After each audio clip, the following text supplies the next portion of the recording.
Bom dia. Vamos esperar um pouquinho, chegando as pessoas, para a gente iniciar a nossa live, primeira live do projeto Iluminando Vidas. A gente é uma equipe, né? Equipe Iluminando Vidas. Eu me chamo Cleise, sou médica desta equipe e a equipe do projeto Violência Não. Muito obrigada. Esse projeto é um projeto que abrange as comunidades Monte Azul e Horizonte Azul, e é um projeto que é dado, né, que é patrocinado pela Prefeitura de São Paulo, e a gente, nesse momento, né, de pandemia, de epidemia, onde a prevenção de saúde e os cuidados com a saúde estão sendo assim muito importantes, e assim fundamentais, a gente trouxe para conversar com todo mundo, com toda a comunidade, com todas as pessoas, todos vocês que estão aí, e orientar, né, responder perguntas e esclarecer um montão de dúvidas sobre essa situação, né, que é nova para todo mundo e que está assim, preocupando as pessoas e todos nós médicos também, que estamos aprendendo dia a dia com essa doença, que é o Covid-19, que é o coronavírus. Então eu estou aqui com a doutora Érica de Souza. Ela é médica infectologista, ela é médica antroposófica e ela é coordenadora do ambulatório da Associação Comunitária Monte Azul. Então, para mim é um grande prazer, uma grande alegria de que ela aceitou o nosso convite para participar dessa live. Então, doutora Érica, eu vou deixar com você agora e fique à vontade. Então, bom dia a todos. Queria agradecer a Cleise, que está representando a equipe do projeto Iluminando Vidas. Queria agradecer vocês que estão com esse projeto maravilhoso, fazendo tantas atividades no meio de uma situação difícil agora.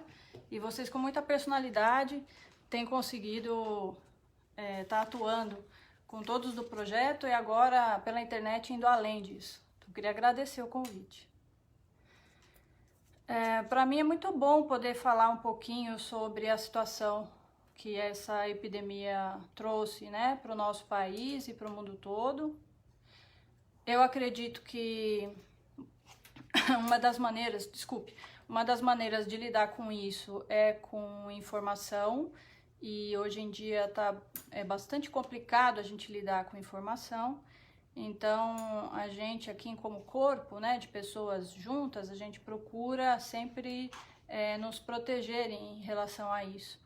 Então, uma das melhores maneiras da gente saber como lidar com isso é ir juntos atrás da informação. Então, eu vim aqui trazer um pouquinho da minha visão, do meu olhar, do que está acontecendo agora, como infectologista, e trazer assim, a oportunidade de uma maneira informal conversar com todos que tenham perguntas simples, comuns, e dentro dessa incerteza que a gente vive, tentar posicionar aonde a gente pode se alimentar de informação melhor. Érica, assim, uma dúvida que começa assim do básico. Me fala, o que é essa infecção por Covid? Que órgãos que ela ataca? Quais são os sintomas das pessoas? Como essas pessoas podem pegar? Como que é passado de uma pessoa para outra? Animal passa? Me diz, assim, explica para nós um pouquinho. Claro. A gente já tem, né, bastante informação a respeito dessa doença. Então, eu acho interessante trazer alguns dados antes de falar assim de forma clínica da Covid, que é muito interessante para mim, né, que eu sou médica, eu acho que é uma doença que trouxe grandes desafios, né. Essa é uma doença que foi descrita como causa de pneumonia em 31 de dezembro de 2019.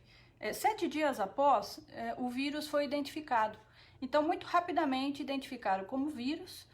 A princípio, as pessoas sofriam de uma pneumonia séria E a partir disso, claro, né, nesse momento, em janeiro, quando começou a acontecer esses casos na China, não se tinha ideia do que ia acontecer. E nesses 4 meses, né, uma avalanche de estudos clínicos, de descrição de caso, uma avalanche de informação foi vindo a respeito da doença. Isso é fantástico. Porém, não é um tempo suficiente para a gente dizer que conhece a doença, né? Então, sem dúvida, em 4 meses a gente tem um nível de intimidade com essa doença, né, muito rápida, né?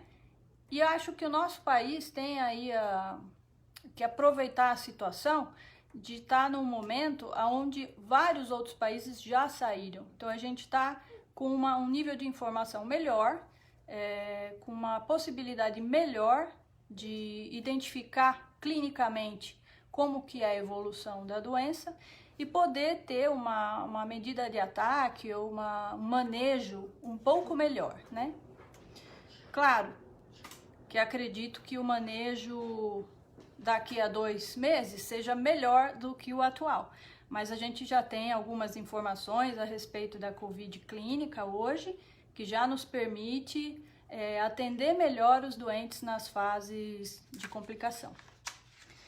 Então, o que é a Covid, né? Essas informações já vêm ventiladas há algum tempo, né, do que é a Covid.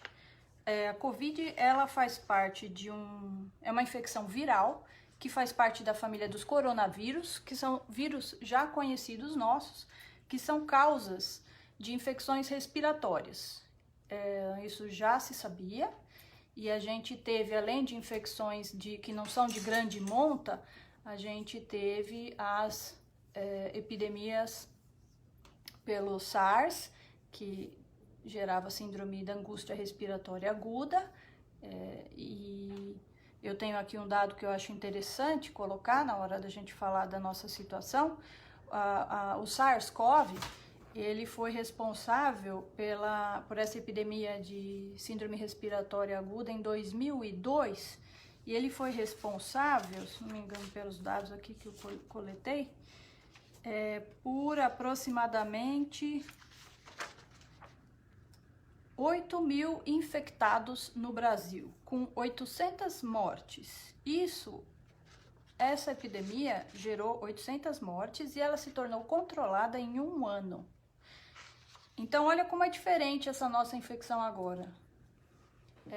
Agora nós temos, né, hoje, dados de hoje, nós temos 109 mil, mais de 109 mil infectados que são subnotificados. Então, esse valor a gente pode fazer uma estimativa de ser 10 vezes mais, né? E em 4 meses nós temos 7.367 óbitos notificados. Também temos esse número não é totalmente verdadeiro. Então, o impacto, né, dessa epidemia atual, desse novo coronavírus, é bem diferente. Então, significa que, assim, os casos que aparecem como estatística na televisão ou nos jornais, ele é menor do que na verdade é? Sim, Cleide, claro. Esses dados, né, o Brasil é um dos países que menos testa.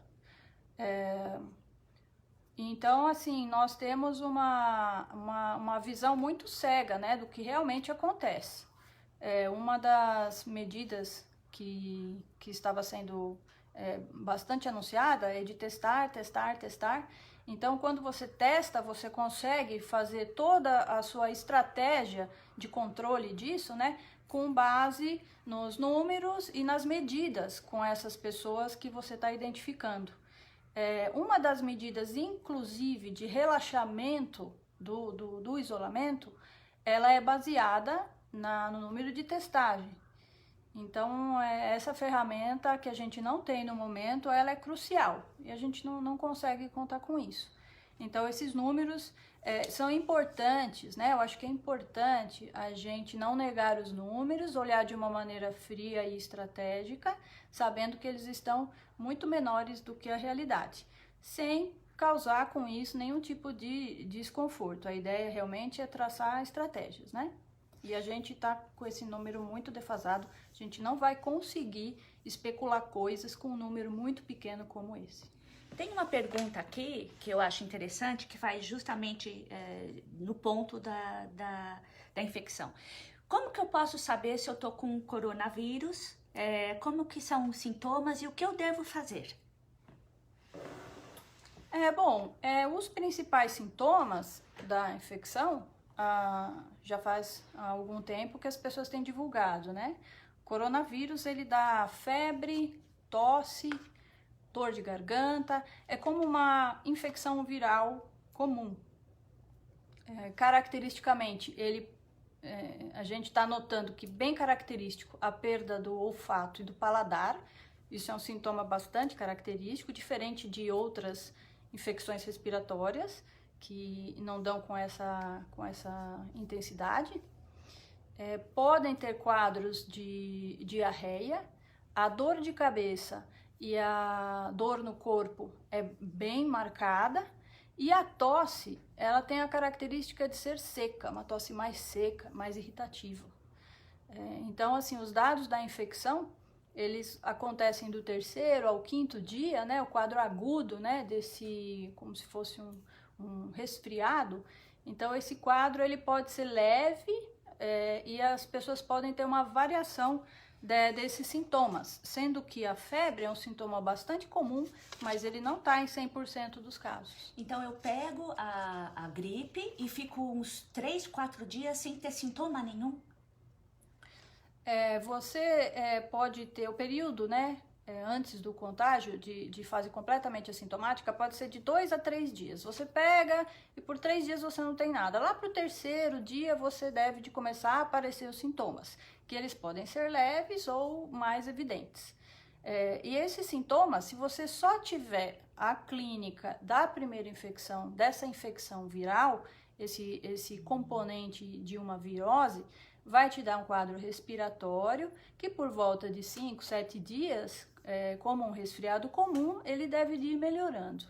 Então, essa é o que a gente chama de primeira fase da doença, a fase onde você tem esse quadro viral.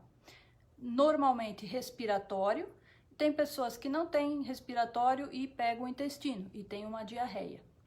Casos mais esporádicos de dor abdominal ou coisas diferentes que possam aparecer, isso não é a maioria. A grande maioria é quadro respiratório e eventualmente diarreia. E assim, mesmo quando eu não tiver sintoma, eu posso passar para alguém? Sim, claro. A gente sabe que a grande parte das pessoas infectadas, elas não têm sintomas, e se tem sintomas são tão leves que a pessoa mesmo também não percebe. E essas pessoas, elas têm o vírus replicando nas secreções respiratórias e através das mãos e da fala e da tosse, ela pode contaminar os outros e contaminar o ambiente, sem ter a menor ideia de que ela está infectada. E o que acontece é que esse número de pessoas que não sabem que tem e estão clinicamente bem, essas pessoas são um grande número. E essas pessoas andam disseminando, né, o vírus, sem perceber. E, doutora Érica, então por isso que pedem para usar máscara? Isso. Por isso que nesse momento, né, com uma doença que ela é altamente contagiosa, é um vírus novo, que está tendo uma velocidade de disseminação incrível, onde a gente não sabe todo mundo que tem, né, não tem como saber, e é muito transmissível, né, o maior impacto, né, no momento, o que a gente consegue no momento é essa forma de isolamento, né, essa forma de evitar o contato, né? E as medidas de higiene das mãos, de higiene respiratória, de você, se tossir ou espirrar, tossir no cotovelo, evitar sujar as mãos, né? Que as mãos contaminem os ambientes, limpar as mãos e as superfícies com álcool. Então, essas medidas diminuem muito a chance de propagação desse vírus, né? E a máscara, que a gente pede para todos usarem, é porque a fala, a tosse, o espirro dissemina esse vírus, né? Então, com o uso da máscara, essa dispersão do vírus no meio ambiente é diminuída também. Então, essas medidas tomadas em grande número de pessoas é uma medida que tem um impacto importante de maneira global. Doutora Érica, tem uma outra pergunta aqui, perguntando o que significa grupo de risco, que tanto falam, e falam isolamento para proteger quem é do grupo de risco, tem que isolar mais as pessoas que são do grupo de risco. Você explica para nós? Sim, claro. A gente tem observado desde da época da descrição dos casos na China que a taxa de mortalidade dessa doença ela é baixa. Estão se especulando ainda, parece que agora gira em torno de 1% ou menos disso. Ela é maior do que a gripe comum, mas ela ainda é baixa.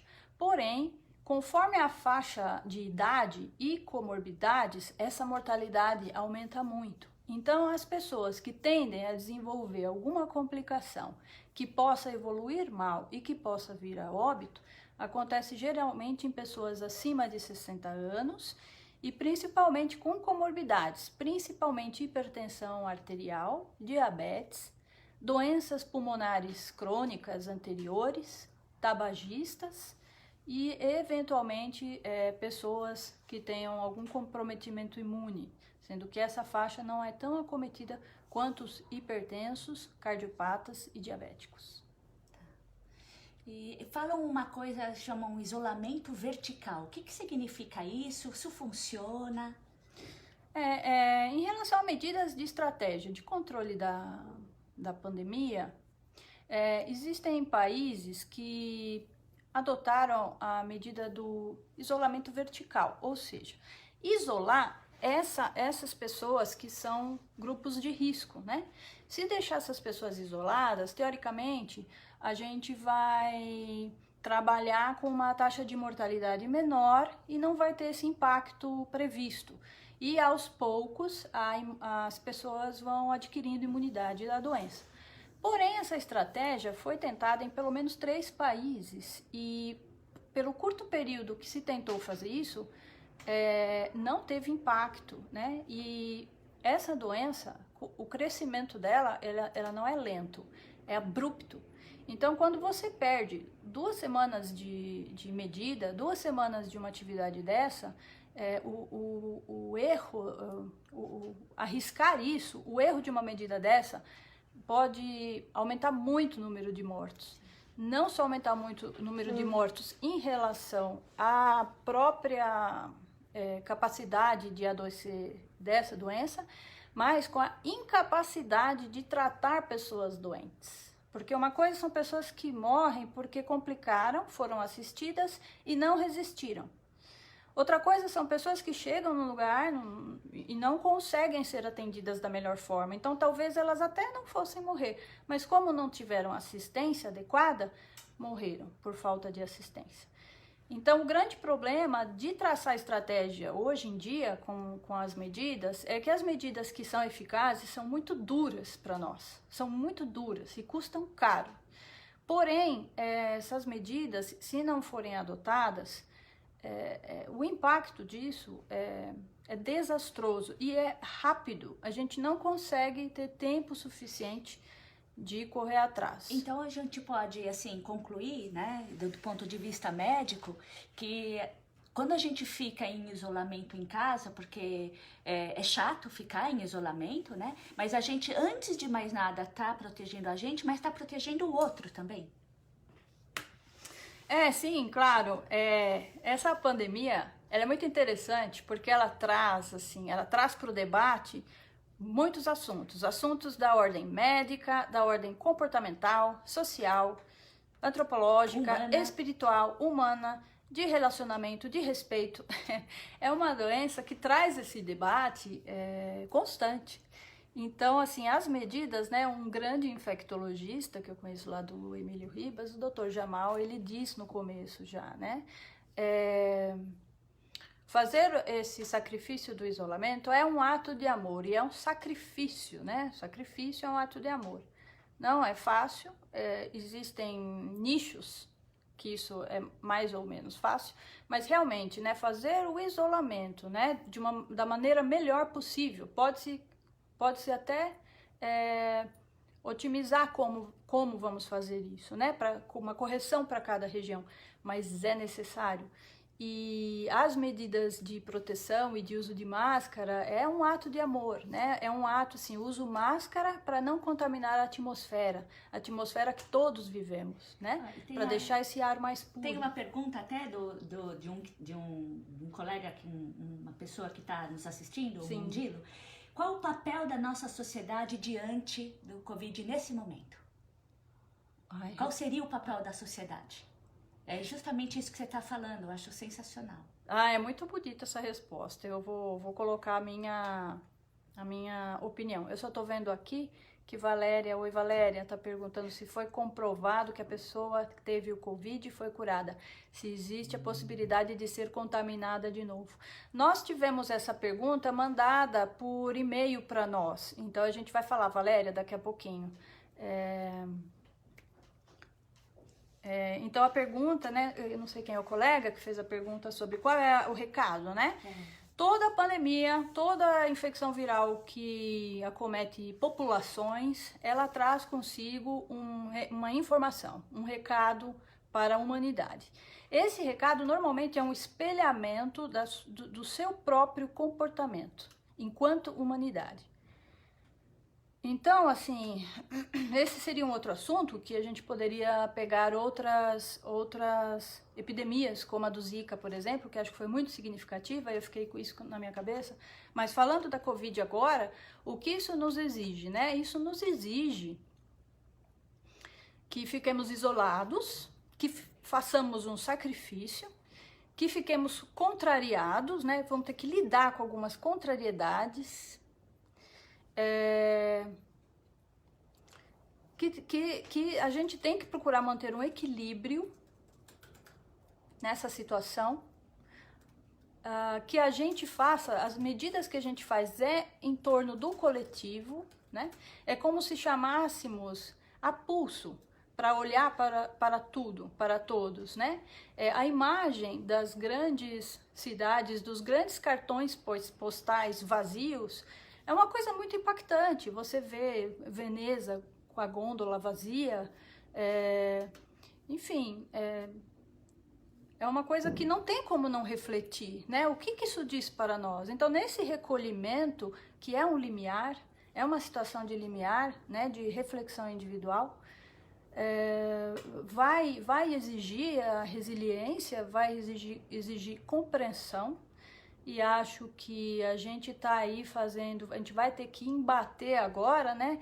Procurar ter outras atitudes para combater essa epidemia. A gente vai ter que combater o consumismo, o egoísmo, o materialismo. E a gente está com saudade, né? Dos abraços, dos encontros, né? A gente quer tudo que o ser humano tem de mais vivo, né? Então acho que essa é uma área que dá para falar bastante, que dá para refletir. Então, como nos comportamos agora como sociedade? Eu tenho uma imagem que todos acho que conhecem, né? Que é aquela imagem do cardume que vai ser pego numa rede de pesca, sabe? Sim. Nós somos um grande cardume, temos uma rede que nos roubou agora. E agora, se todos forem no mesmo ponto, podemos furar essa rede. Então essa é a imagem para a sociedade agora. Nós não devemos nos desunir, é o contrário.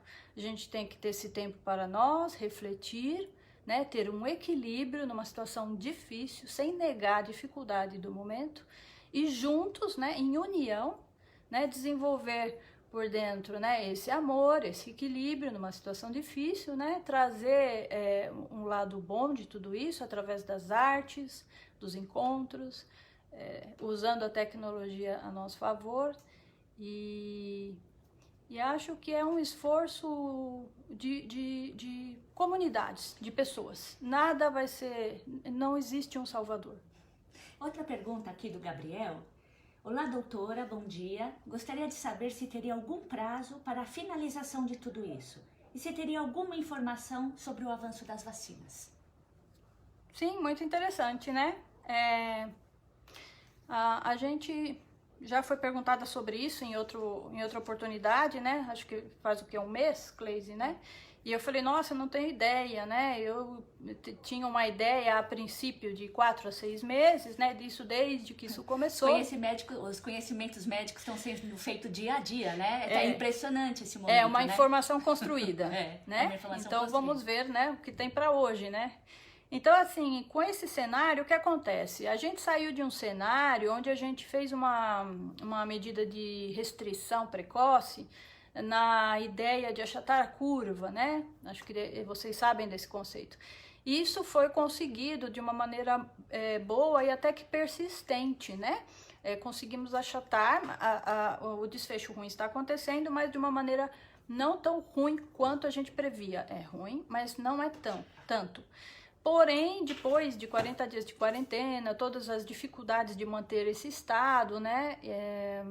Eu acredito que o papel da estruturação da saúde está sendo feita, né? Conheço alguns hospitais, né? Não o tanto que deveria, mas está sendo feito. Então, a gente está se aparelhando para poder aguentar, né, o número de doentes. E aí o que aconteceu, a gente está agora vendo um maior relaxamento. E esse cenário, a gente deve ver daqui a 2, 3 semanas o que vai acontecer. Então, agora a ideia, né, a perspectiva, que é uma probabilidade, é de que a gente volte a ter uma curva ascendente. Então, o que eu acredito é que a gente deva de manter aí o público, as pessoas de forma unida, né, tentar manter o isolamento maior possível e as medidas de higiene, né, sempre com esse foco, porque quanto antes a gente fizer isso, mais cedo tudo isso acaba. Não tem previsão, né? A gente fazia uma estimativa que pudéssemos abrir nossos ambulatórios por volta de junho, julho, agora eu não sei, agosto, setembro. Então essa informação é construída diariamente. Tem até uma pergunta da Natalina que ela pergunta: quando que a gente vai poder andar de avião de novo? Algumas empresas já podem abrir, né? Já abrem fronteira, já tem voos limitados. Então, como isso está acontecendo em velocidades diferentes no mundo todo, então cada lugar está fazendo uma correção necessária de isolamento. Isso aos poucos vai sendo aberto, né? Não sei quando que a gente vai poder voltar à vida normal. E essa vida normal não será a mesma, né? O nosso normal, a partir de agora, vai ser outro. Vamos ver como que a gente reconstrói. Eu queria comentar uma coisa, Cleise. Aqui a Patrícia, a diretora Érica. Oi, Patrícia. A Deise vai ler sua pergunta. Ele falou da vacina, né? Vacina também era uma pergunta que recebemos por e-mail. A vacina, né, existem grupos brasileiros estudando e existe um grupo britânico de Oxford que já estavam estudando uma vacina para a família de coronavírus há alguns anos. Então eles já estão assim bem na frente em relação a como construir uma resposta imune frente a essa classe. E agora, com o novo Covid, né, eles pegaram partículas desse vírus e colocaram na engenharia dessa vacina de coronavírus deles.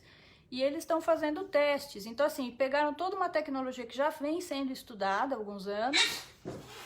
Gente, tem gato aqui na minha casa, tá? Então, isso é barulho de gatinho. Então, eles já usaram essa tecnologia, né? E então eles têm resultados, os resultados deles devem de sair. Os primeiros resultados dessa experiência devem de sair por volta de setembro. Porém, isso são resultados dessa experiência. A partir daí, vão ter os ensaios mesmo, né? Esses ensaios, se a gente for bastante otimista, se a vacina realmente tiver boas qualidades, ela deve ser testada por 1 ano. Então, a gente acredita que talvez setembro de 2021 a gente consiga ter essa melhor alternativa possível, que é a vacina britânica. Erika, já aproveitando esse gancho da vacina, que eu acho que responde também algumas perguntas, se eu pego o Covid, né, se eu tiver a infecção, eu vou estar protegido nos próximos meses? Eu vou estar imune? Sobre a imunidade, né? Recebemos também 2 perguntas sobre imunidade. A imunidade que a gente está vendo frente a essa infecção do Covid, o que acontece, né? As pessoas que estão sendo contaminadas, elas, na hora de fazer a testagem, elas adquirem os anticorpos, as imunoglobulinas, a gente vê isso detecta isso no exame de sangue, e isso casa com a fase clínica de melhora. Então, essas pessoas, elas controlam a doença, saem da fase de doença e adquirem anticorpos. Provavelmente, elas têm imunidade a respeito, né, dessa infecção que foi adquirida agora. Porém, é uma doença nova, faz 4 meses que estamos com essa doença. A gente não sabe se essa imunidade é duradoura. É para sempre, por exemplo? A gente não tem Até ideia. o ano que vem. A gente não tem ideia. Tá. Então, o que acontece? Tanto a imunidade, isso é uma questão tanto pessoal, da imunidade da pessoa, né? Existe até uma discussão se a imunidade de quem teve um sintoma leve é a mesma imunidade de alguém que ficou grave. Até isso os pesquisadores estão em dúvida, se a imunidade é a mesma. E quanto tempo a imunidade dura para o mesmo vírus? Se dura 1 ano, 5 anos, né? A gente não sabe. E se o vírus fizer alguma mutação, como por exemplo o vírus da influenza, que sofre mutações e todo ano tem que refazer a vacina. Então a gente tem aí essas experiências com outros vírus.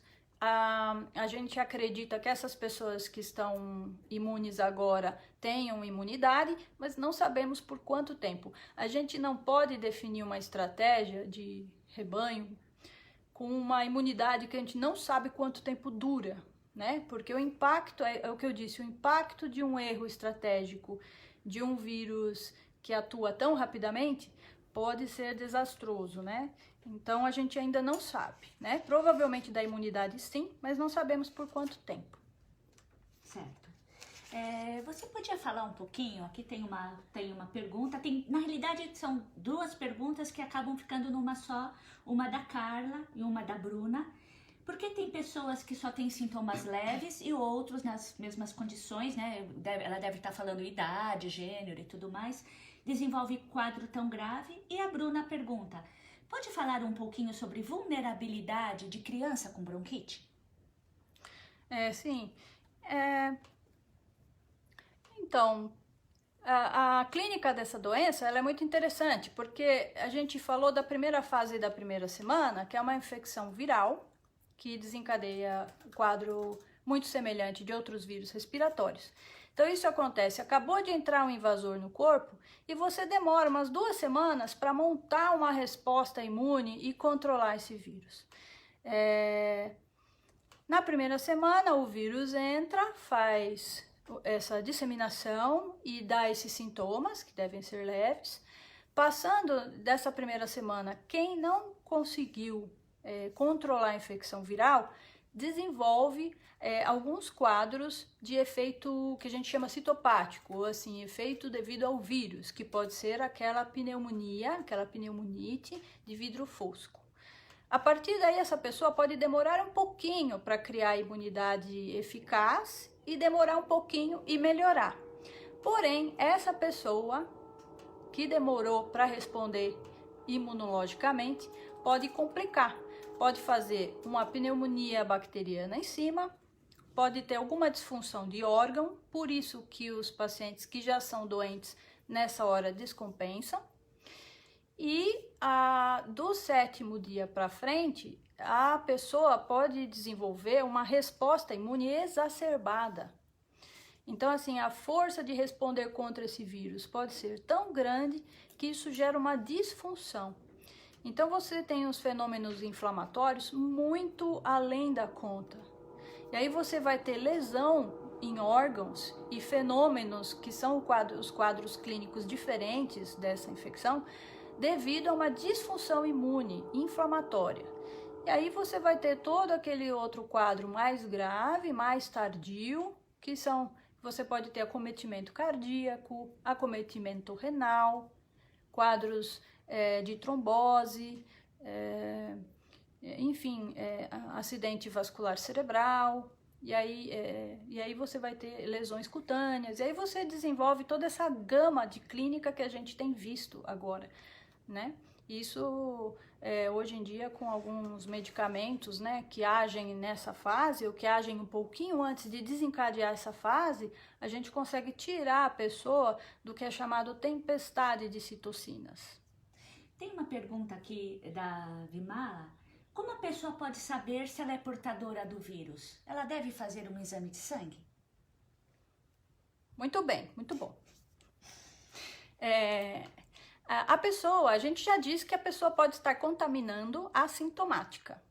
Então, se eu tenho duas formas de saber se eu entrei em contato com esse vírus. Se eu acho que eu estou numa fase inicial dos primeiros 3, 4 dias e que eu estou disseminando, o exame ideal é o PCR. Então, é um exame onde eu detecto partículas virais nas secreções de nariz ou de orofaringe. Esse exame é o PCR. Ele pode ser feito. É o exame que faz nos quadros para a gente saber quem que está transmitindo e quem está doente nessa primeira fase. Depois de 7, né, depois da primeira para a segunda semana, as pessoas já estão produzindo anticorpos. E grande parte da viremia ou do vírus presente nas secreções já foi diminuído, independente se a pessoa está doente ainda ou não. Nessa fase, então, depois, né, do 7º dia, 10º dia, a chance de você detectar anticorpos é maior. Uma vez detectado anticorpos, significa que você já está entrando numa fase imune e que você não, provavelmente você não esteja eliminando o vírus, né? Então são dois exames que têm valores em momentos diferentes e precisa de ter aí uma interpretação médica, né? Agora, se você por si sozinho quiser saber se entrou ou não em contato, fazer a sorologia. Mas na hora de fazer esse exame, sempre procurar um médico para interpretar com você, porque a chance de interpretar errado é muito danosa.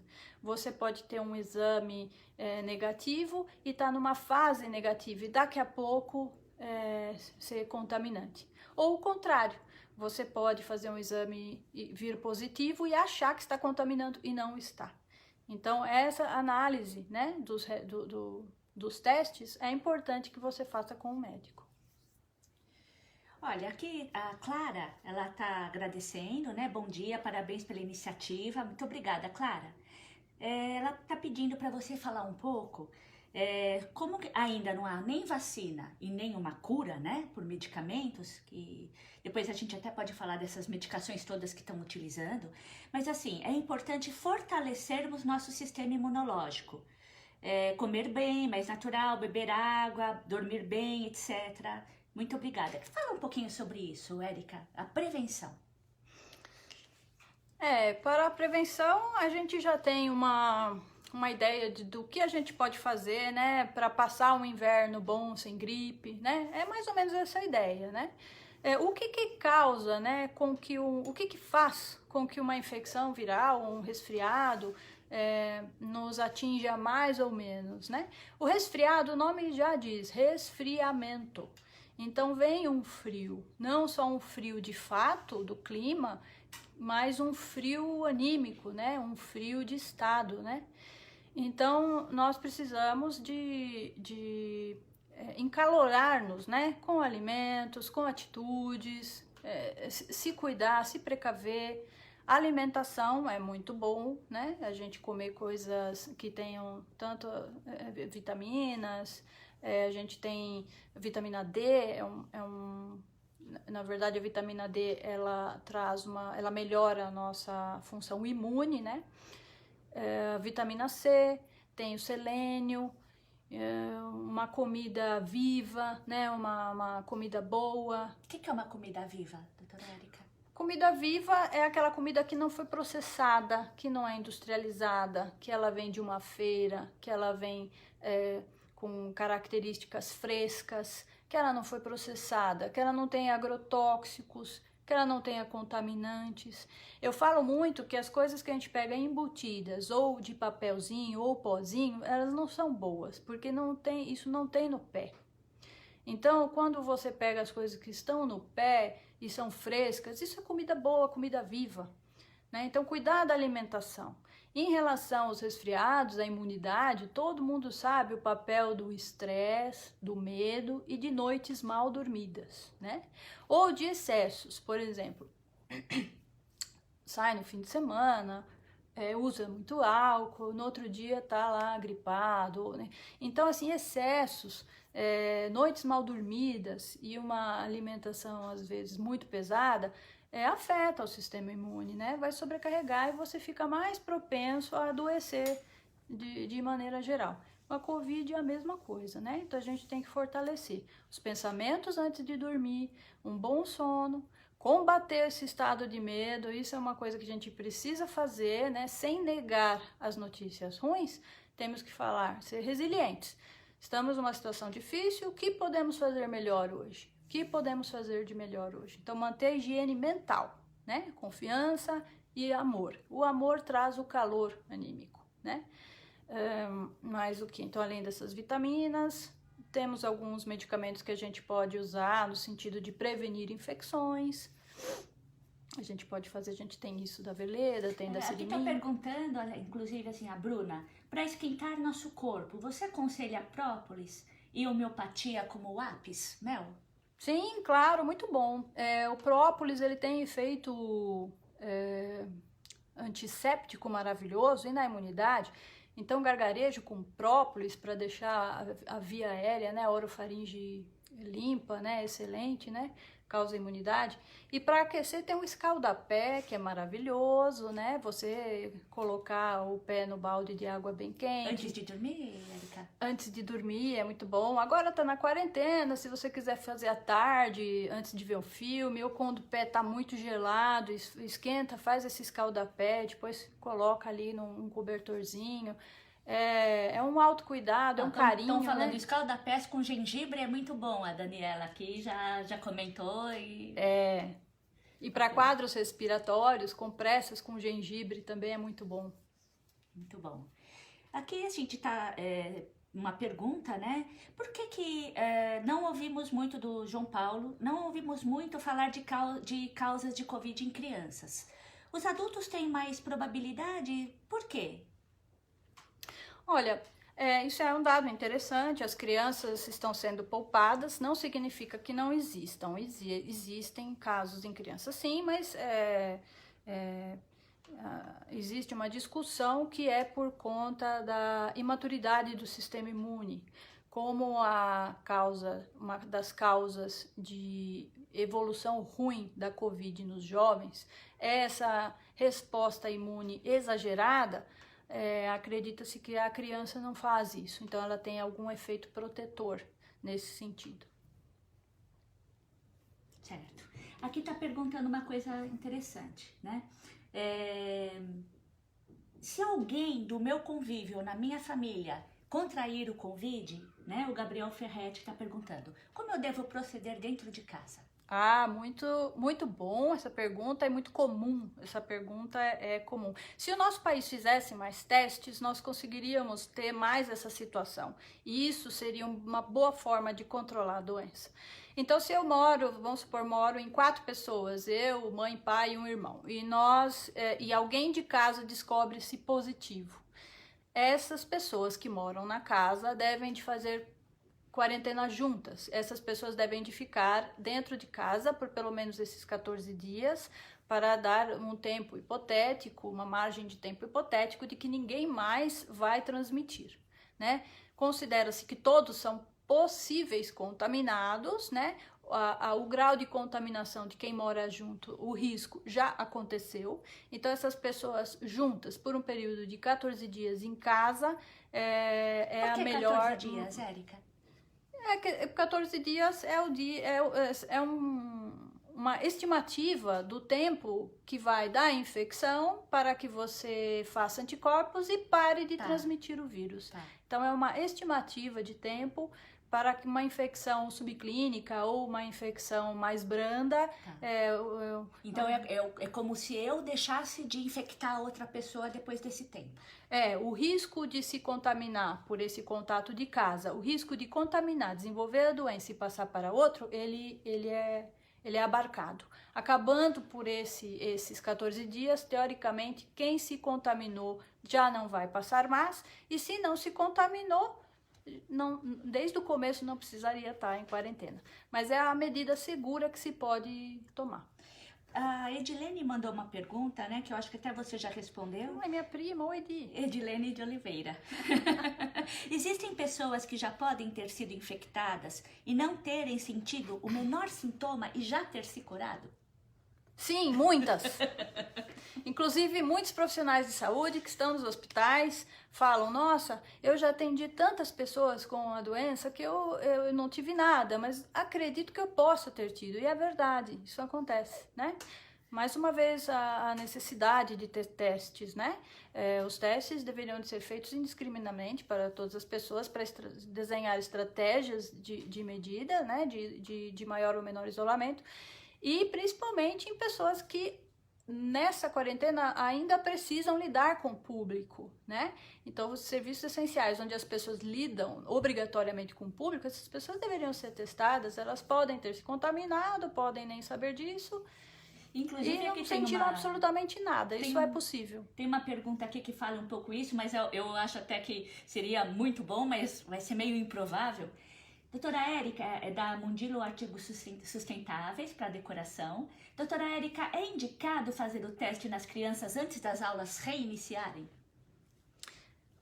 Olha, seria bom fazer em todos, independente dessa estratégia. Se fosse possível, né, para as aulas se reiniciarem, outros números e outras medidas devem de ser propostas. Acho que as crianças são uma fonte muito grande, né, de disseminação. Se fosse possível esses testes, sem dúvida a gente conseguiria ter medidas muito mais seguras para reabertura, né, de tudo, não só das escolas, né? Mas sem dúvida, se fosse possível, seria ótimo.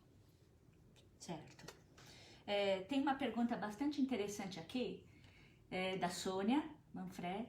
Eu também li que alguns biólogos estão intrigados porque algumas pessoas podem sentir cansaço e não falta de ar, e não se dão conta da gravidade da doença.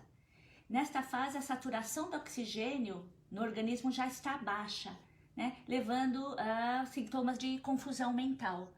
E eu vou jogar essa pergunta, a Sônia não fez essa pergunta, mas foi uma pergunta que eu mesma respondi numa entrevista com a Lilian Cunha, sobre compra de oxímetro. Parece que o oxímetro é o novo papel higiênico, né? Todo mundo está querendo comprar para poder prevenir, né, uma baixa saturação de oxigênio. Então eu queria que você falasse um pouquinho sobre isso, sobre essa saturação, sobre devemos comprar oxímetro ou não devemos comprar oxímetro, o que significa isso, que é uma coisa que tem sido falado bastante. Mais uma vez, eu lembro, em relação ao teste, devo testar, né, o oxímetro, devo comprar.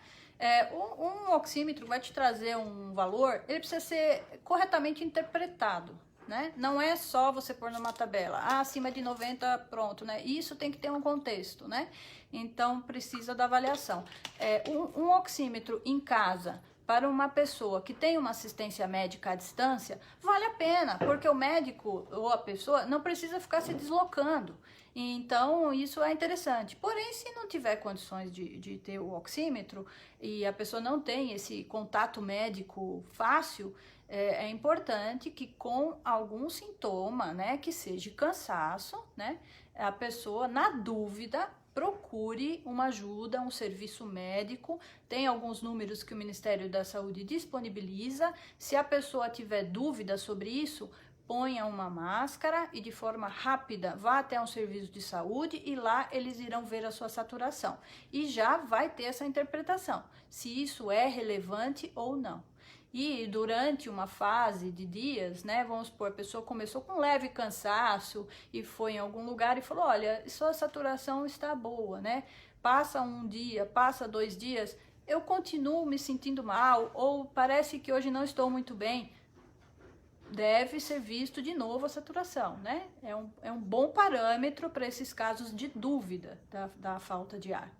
Mesmo porque a pessoa que tem falta de ar por uma lesão dessa tempestade imunológica que a gente comentou, se ela tiver alteração devido a isso, essa falta de ar, ela é rápida. Ela pode estar leve de manhã, insuportável à noite. Então, se você tiver alguma dúvida em relação a cansaço ou falta de ar, é necessário uma avaliação, sim.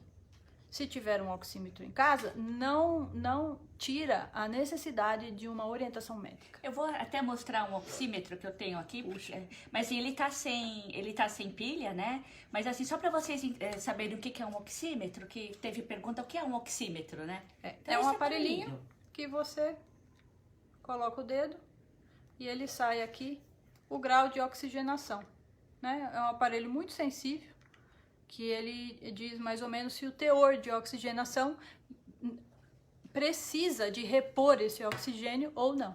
Então, se a pessoa está num grau que é necessário repor, ela vai para o hospital, repõe, e a partir daí se faz uma avaliação médica para ver qual é o estágio da doença. Conforme o estágio da doença, a gente tem condutas para ser feitas, né? Aquilo que eu disse, hoje a gente aprendeu melhor a manejar as pessoas doentes, né? Então, se a pessoa está num grau que é necessário repor oxigênio, provavelmente ela vai precisar receber medicações injetáveis, né? Então... E às vezes, assim, deixa eu só assim, do ponto de vista médico, né, também um outro contraponto, o oxímetro, assim, ele, no meu ponto de vista e alguns pontos de vista também de alguns intensivistas, ele pode ser um problema, porque você vai querer ter um falso controle e vai ficar dependente de um aparelho e não vai prestar atenção na clínica. A clínica, ela sempre é mais importante. Então, tá com tosse, tá com falta de ar, tá com febre, não está se sentindo bem, procure o atendimento médico. Porque o oxímetro, ele pode dar um falso negativo, ele pode dar um falso...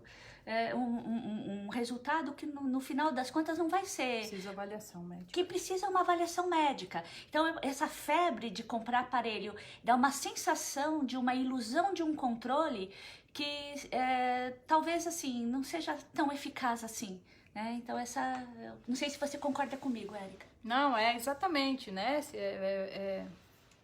O oxímetro é uma ferramenta que vai lhe dizer um parâmetro clínico, né? Quem que vai avaliar o cenário, né? É um médico. Então, ele é uma ótima ferramenta, sim, mas ele sozinho não vai te dar segurança de estar bem. Certo. Adolescentes que tiveram, é uma pergunta do Eduardo, adolescentes que tiveram múltiplos casos de broncoespasmo quando crianças, têm mais chances de desenvolver quadro grave do Covid?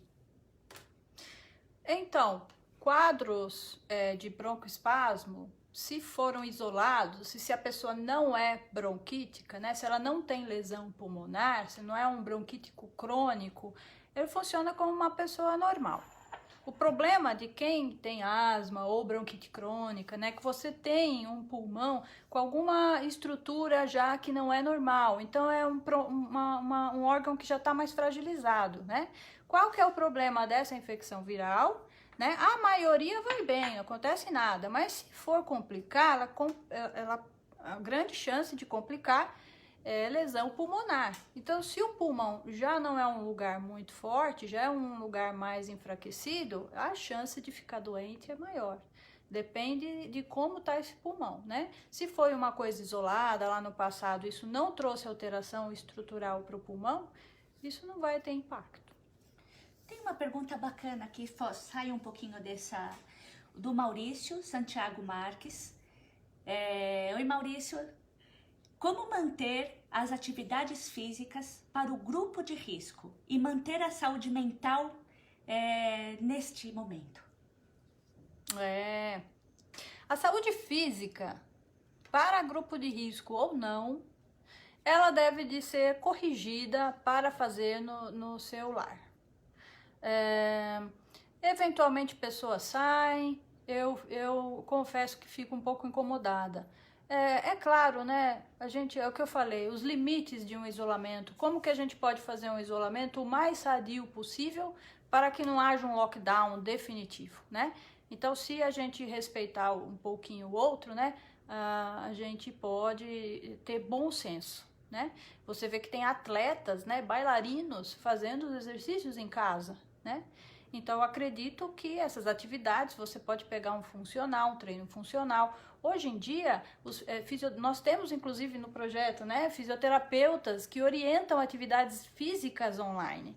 Então, as pessoas, os terapeutas, estão muito disponíveis hoje para ajudar as pessoas dentro da sua casa a fazer suas atividades, né? E, de repente, com essa nova rotina estranha, né, que nós estamos, seja a hora de se comprometer a fazer alguma coisa, ter um ritmo, né, de atividade em casa, ter uma nova rotina temporária e pegar 15, 20 minutos e fazer alguma coisa. Se precisar ajuda, procurar um fisioterapeuta online, um preparador online que ajude você.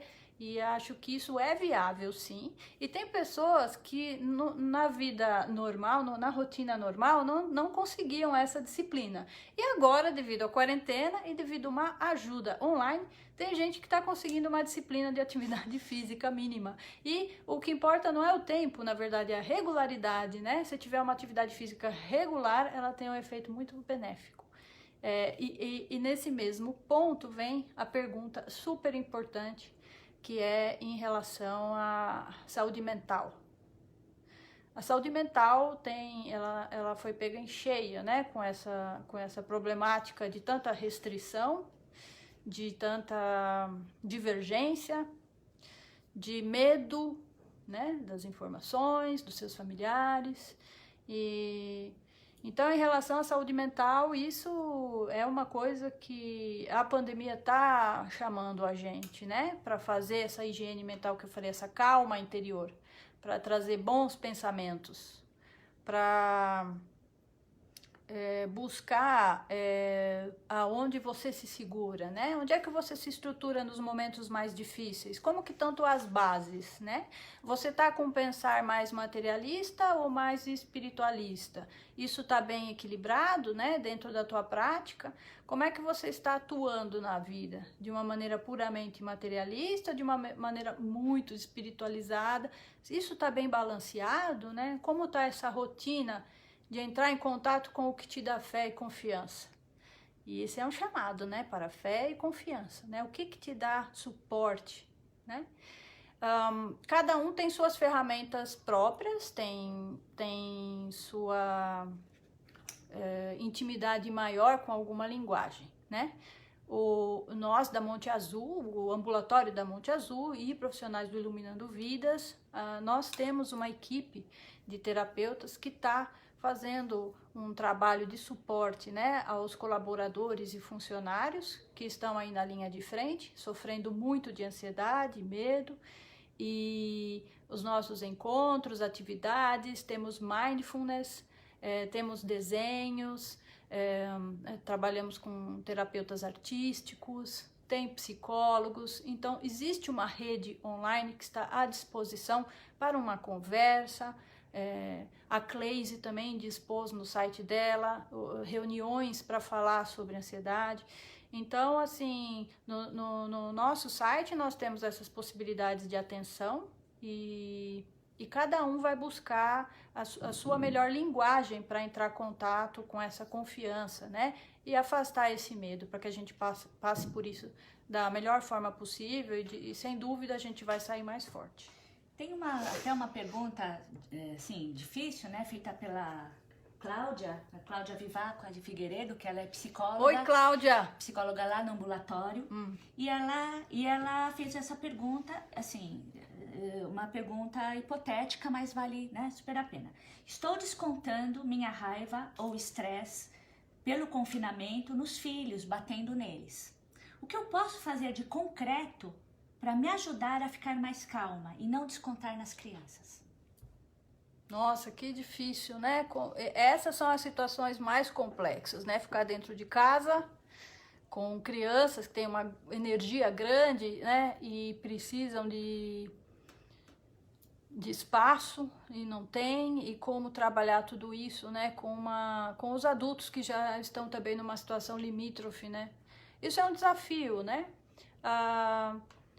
Nós do ambulatório, a gente vislumbra, já consegue perceber que essa situação ocorre, a gente acredita que uma assessoria do próprio projeto para as crianças do projeto pode fazer uma conversa ativa com essas pessoas, com os adultos, e eventualmente providenciar materiais pedagógicos e brinquedos e situações onde as crianças possam tentar gastar essa energia de alguma outra forma.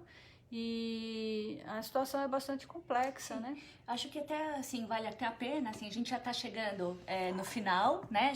Meio-dia e 5 aqui, meio-dia e 2, né? E a gente está chegando no final da live. Tem várias perguntas aqui que eu não consegui passar para a doutora Érica, mas ela vai responder depois nos comentários, com certeza. A gente vai alimentar essas perguntas. Pode alimentar aqui as perguntas que vai ter resposta.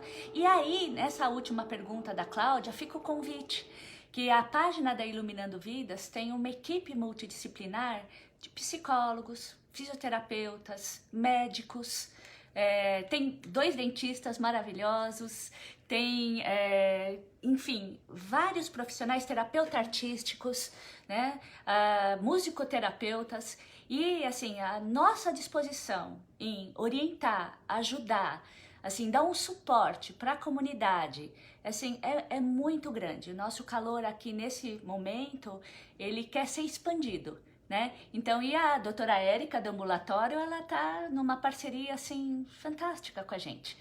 E então eu convido vocês a seguirem a página.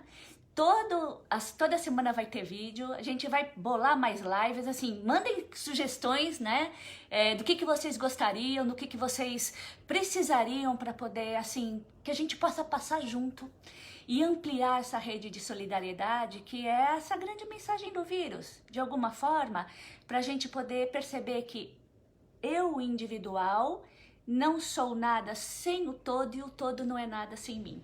Eu acho que essa que fica grande, assim, o grande recado para esse momento que a gente está vivendo. E como transformar uma tecnologia que é tão fria em algo quente, né? Então a gente está se falando de tão longe, né? Eu estou na casa de vocês e vocês estão na minha casa. Isso é fantástico, então a gente pode aquecer isso sim. Então eu quero agradecer de novo, quero deixar esse convite aberto para todo mundo e eu quero assim, eu sou muito grata, eu fico muito feliz de ter tido você hoje aqui, Érica, e te convido para novas lives, porque essa aqui, assim, a gente vai precisar repetir. Obrigada, Cleide. Fico muito feliz de poder contribuir de alguma forma. Eu sei que as perguntas são muitas, a conversa é grande, mas a gente está à disposição para falar com vocês, viu? Muito obrigada, boa semana para todos.